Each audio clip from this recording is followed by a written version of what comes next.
Yo, welcome back to another video. It's your boy's birthday today, so let's get it. Alright, we're ready right into it. We're gonna put out 4 videos today. Let's get into our first one. All right, so here's the top 5 dogs according to Leon Thomas. I'm gonna be real, my boy Big Sean's a real player. He's been around. I seen his vibe. Drake for sure. When I'm thinking about dogs, I think of Bootsy Collins. He's just a known, player. Me, I'm gonna throw myself up there. And then Leonardo DiCaprio. I feel like that man's never been married, and it's like, all right, brother. Like, listen, let's wrap it up, champ.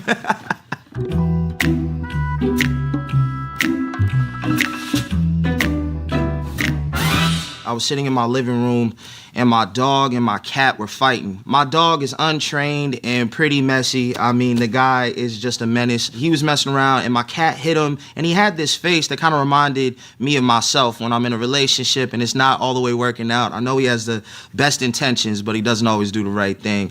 And it felt like, you know what, I need to name not just my single MUTT, but the album MUTT, because it's just a representation of trying to figure it out, man, trying to do right. She said, take your time, what's the rush? I said, baby, I'm a dog, I'm a mutt. And she said, take your time, what's the rush? I said, baby, I'm a dog, I'm a mutt.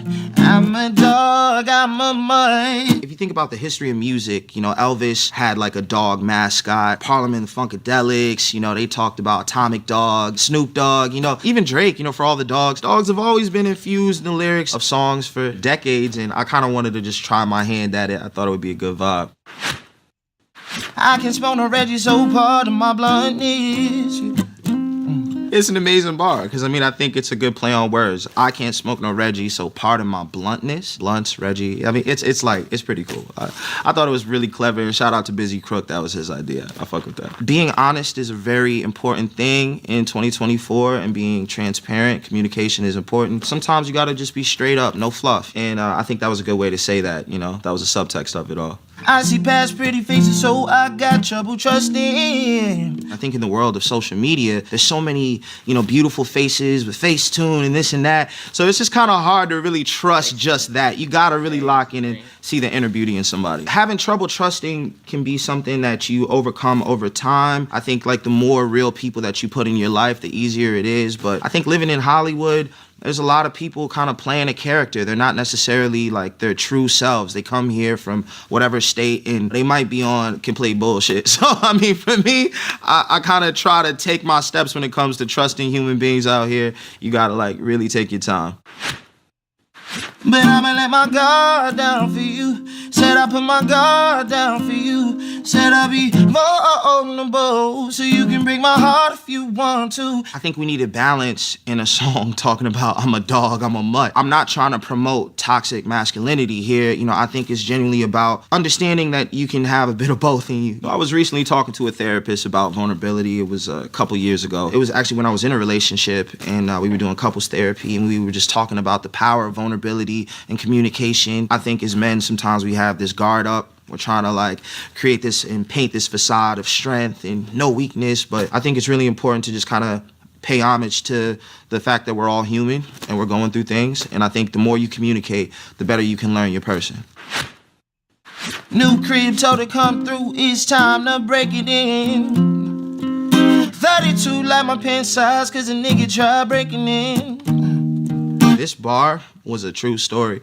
I recently moved to this neighborhood in Los Angeles, and somebody actually broke into my crib and was in my living room on my couch. You know what I'm saying? My dog was barking. It's kind of interesting that it connects back to the dog. My dog's barking. He's going crazy. I'm like, what, boy? He's like Lassie almost. I'm like, what the fuck? What's going on? I go to my living room. I'm in my drawers and the do-rag, and there's a grown-ass man on my couch. I'm not a supporter of the NRA, but we gotta get a little something for that, because that's insane. I felt so naked, literally and figuratively. What? Get out of my home. New condo, say your name at the front. You can stay if you want. It's been one of those nights I ain't had in a minute. It's been a minute, had to pop a shroom to recreate the feeling.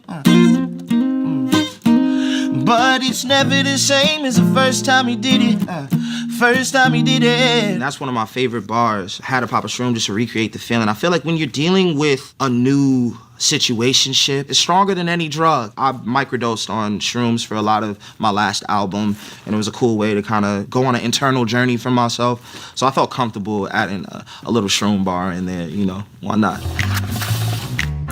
When I walked into the studio, I knew exactly what I wanted to say for the hook, but I had to find verse ideas maybe from older songs to kind of fit that concept. It was a really cool process and very free and fun. And I was in there with my boys, Freaky Rob and D Phelps. Busy Crook, he's an amazing rapper and lyricist. And we were just really coming up with just a good vibe for the track. So by the time the track was done, I knew exactly what I wanted to do for the record. It's almost like a game of Tetris, you know, like you're just trying to fit the blocks, you know. All right, not bad. That's one of my favorite songs to listen